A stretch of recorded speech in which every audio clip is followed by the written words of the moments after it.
Goth wore black, but it was never empty. In the late 70s, when the factories of Birmingham and Manchester breathed their last metallic sighs, a generation of young men and women faced a void their parents could not name. The mills had closed, the shipyards had fallen silent, the unions were dying in the same streets they once ruled.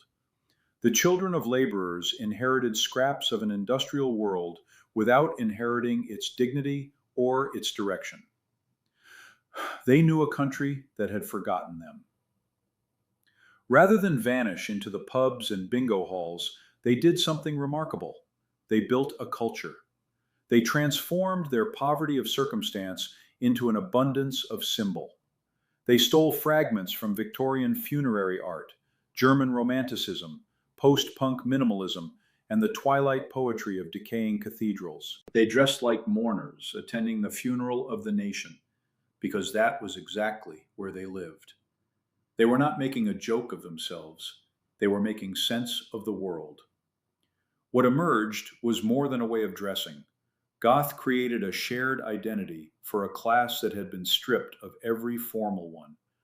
It gave them a lexicon of sorrow and a grammar of style. It gave them community in a Britain that had ceased to believe community mattered. No aristocrat invented this. No ministry funded it or curated it into existence. It rose from asphalt and coal dust. It proved that the working class, when abandoned by its rulers, could still civilize itself. Stick around. Today, we'll address how Goth and its extended family tree could hold the secret to a grand cultural renaissance.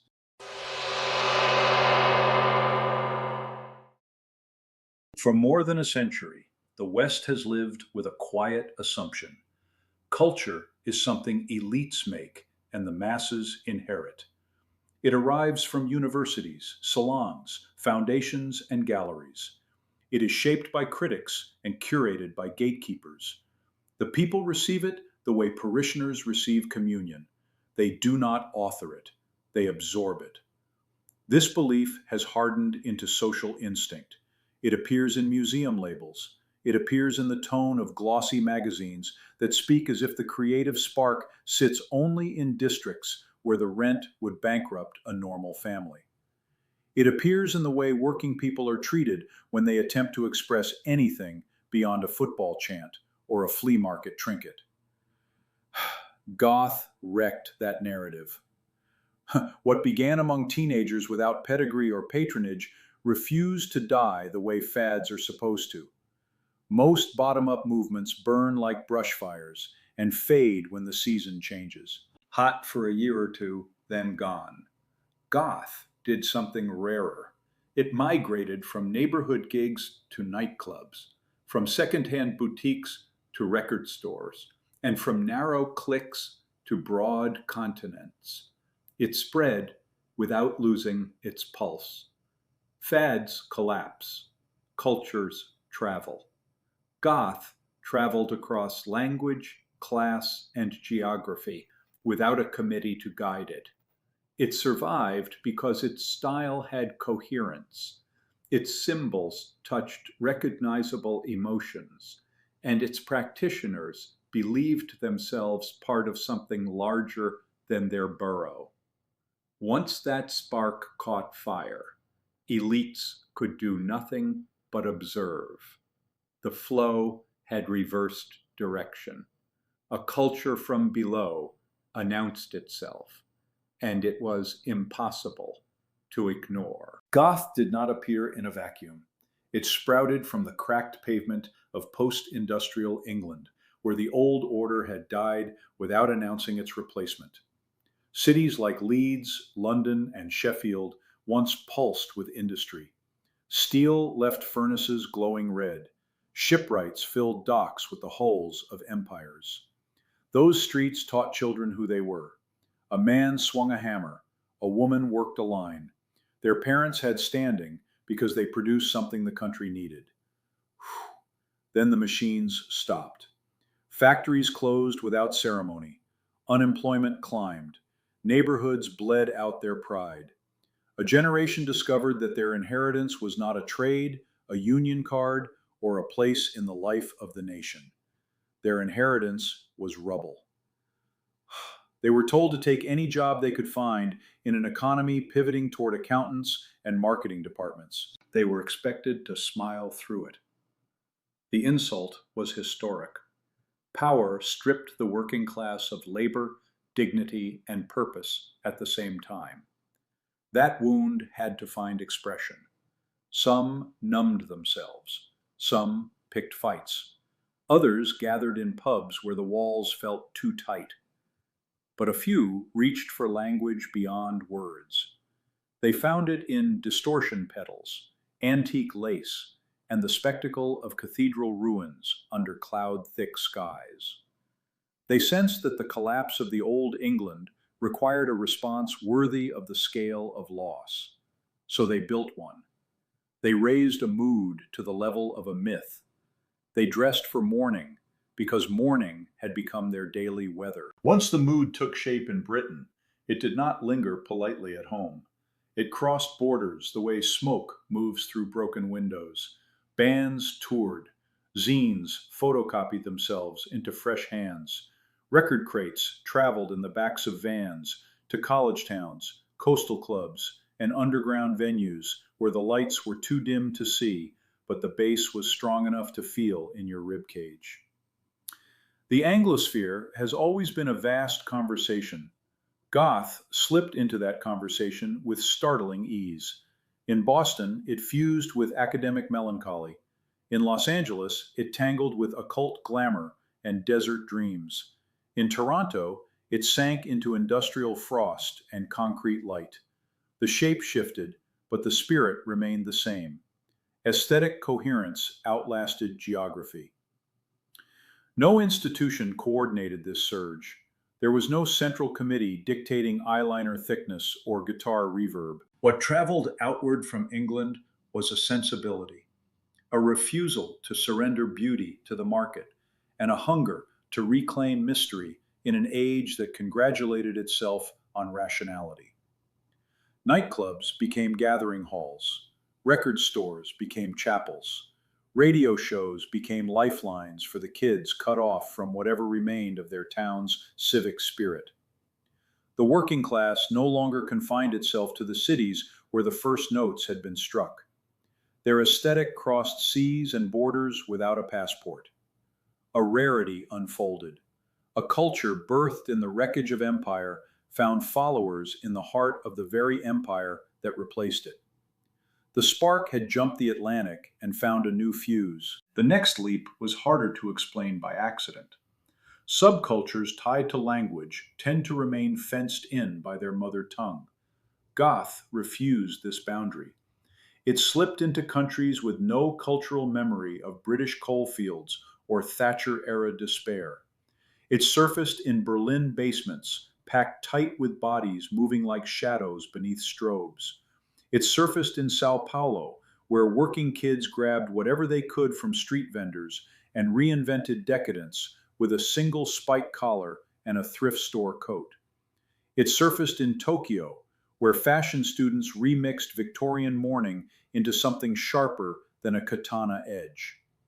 Every landing was different, but each carried the same ghost. What united these places was not a shared history, but a shared condition. The modern world was hollowing out their civic life too. Work lost meaning. The old rights collapsed. People floated in a fog of atomized existence with no ladder back to the sacred. Goth gave shape to feelings that had spread far beyond the English Midlands. It proved that the wound was global. The movement's expansion offered a quiet revelation.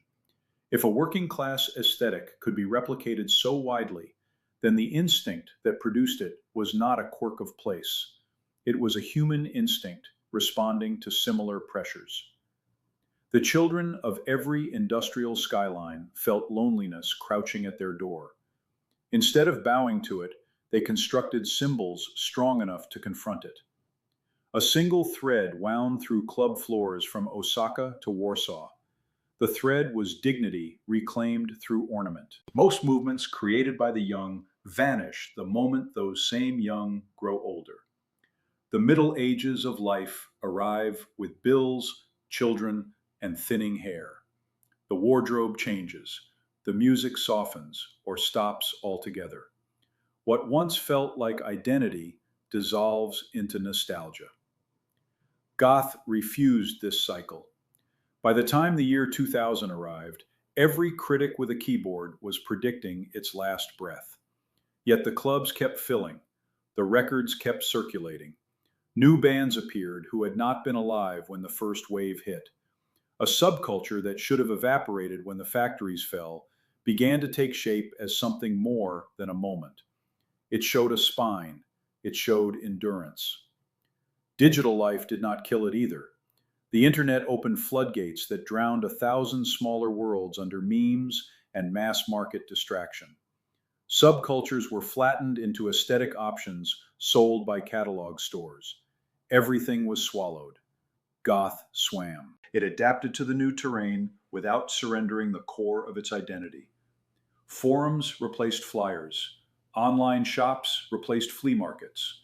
The same symbolic toolkit survived: velvet, leather, lace, darkness, romance, melancholy, and beauty that refused to apologize to the Puritans of taste. People who thought the movement belonged to a dusty corner of the 80s found that a new generation had taken the torch. Survival changed the stakes. Longevity granted the movement the right to be taken as culture rather than costume. It proved that culture that rises from the ground can endure time as well as any curated tradition handed down from above. Survival is a kind of triumph. The curious thing about Goth is how coherent it remained. Most grassroots cultures crack apart once they leave the neighborhood that birthed them. Diffusion makes them blurry. New adherents misread symbols or throw away the grammar that holds them together. Goth resisted that fate. Across decades and continents, you could still recognize it from across a street or across a century. The hallmark was visual unity. Black clothing was the baseline, but it was ornamented with striking care. Silver jewelry, lace, leather, boots built to carry their wearers through rain-soaked alleys and neon streets.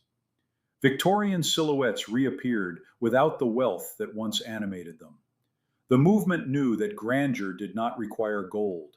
It could be conjured with fabric, thread, and intention.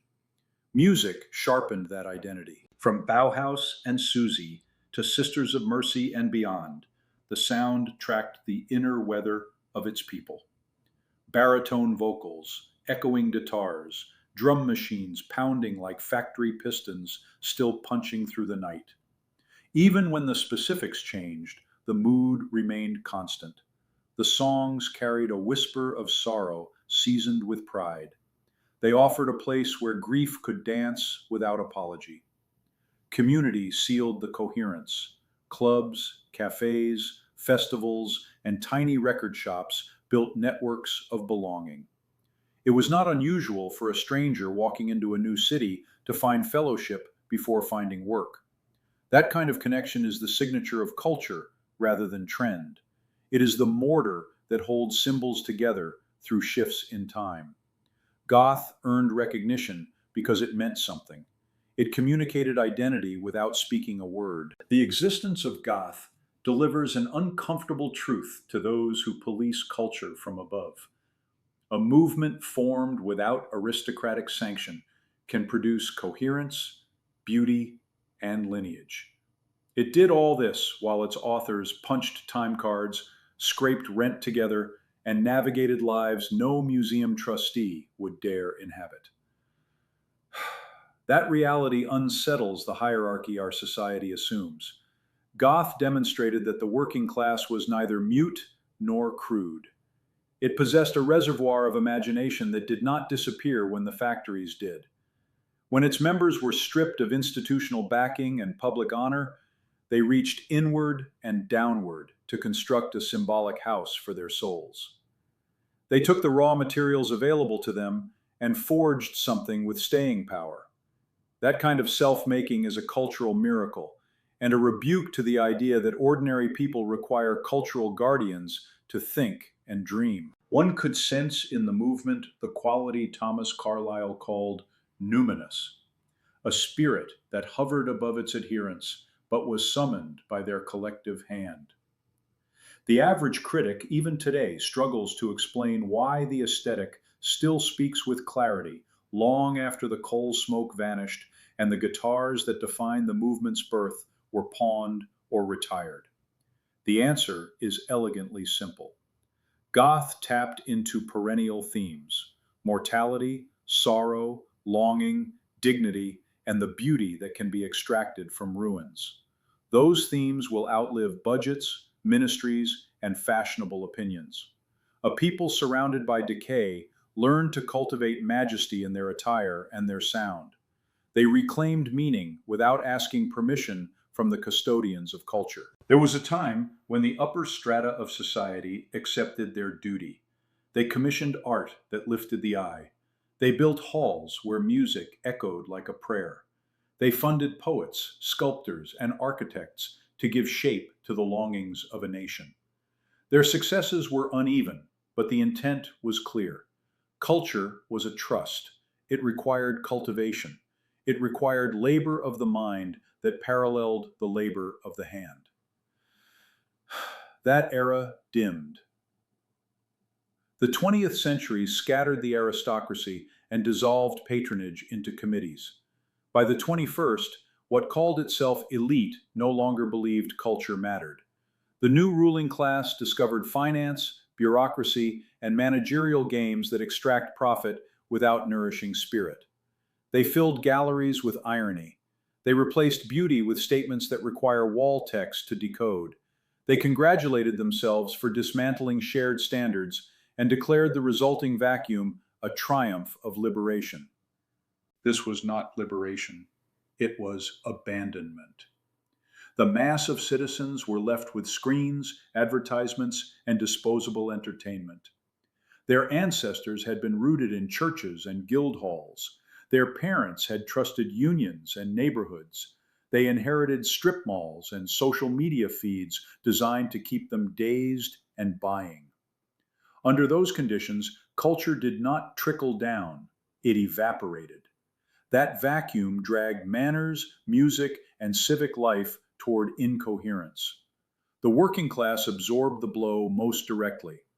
They were denied art that honored them and were offered spectacle that insulted them.